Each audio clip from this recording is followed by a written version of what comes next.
एक राजा ने रात में सपना देखा। रात को सपने में उसने मौत को देखा। वह डर गया। उसने पूछा, क्या बात है? तुम मुझे इतना डरा क्यों रही हो? मौत ने कहा, मैं तुम्हें यह बताने आई हूं कि कल सूर्यास्त तक तुमको लेने आ रही हूं, इसलिए तैयार हो जाओ। राजा को इतना झटका लगा, उसकी नींद टूट गई। आधी रात हो चुकी थी। उसने अपने मंत्रियों को बुलाया और उसने कहा, ऐसे लोगों को खोजो जो सपने की व्याख्या कर सकें, क्योंकि समय कम है। हो सकता है कि यह सच हो। फिर व्याख्याकार आए, लेकिन जैसा कि व्याख्याकार हमेशा होते आए हैं, वे महान विद्वान थे। वे बड़ी बड़ी किताबें लेकर आए और उन्होंने चर्चा और विवाद और तर्क करना शुरू कर दिया। और सूरज उगने लगा और सुबह हो गई।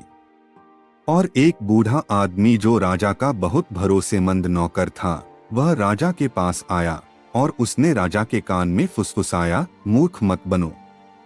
ये लोग हमेशा हमेशा के लिए झगड़ते रहेंगे। और जब वह अपने घोड़े को थपथपा रहा था, अचानक उसे लगा कि उसके पीछे कोई खड़ा है। उसने पीछे देखा, वही मौत की छाया। और मौत हंसने लगी। और राजा ने कहा, क्या बात है? तुम क्यों हंस रही हो? मृत्यु ने कहा, मैं चिंतित थी क्योंकि तुम्हें इसी पेड़ के नीचे मरना था और मुझे चिंता थी कि तुम कैसे पहुंचोगे। तुम्हारा घोड़ा वास्तव में महान है, इसीलिए मैं तुम्हारे सपने में आई थी।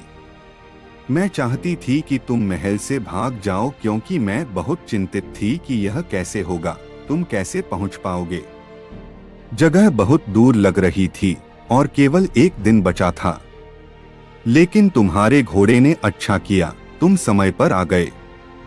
देखो राजा, आप राजा रहकर भी इतना नहीं समझ पाए कि मौत तो निश्चित है और उसका स्थान भी निश्चित होता है। जिसकी जहां मौत लिखी होती है वहां पहुंच ही जाता है। बस यही घटना घटनी थी तुम्हारे साथ। ऐसा कहकर मौत ने राजा के प्राण हर लिए।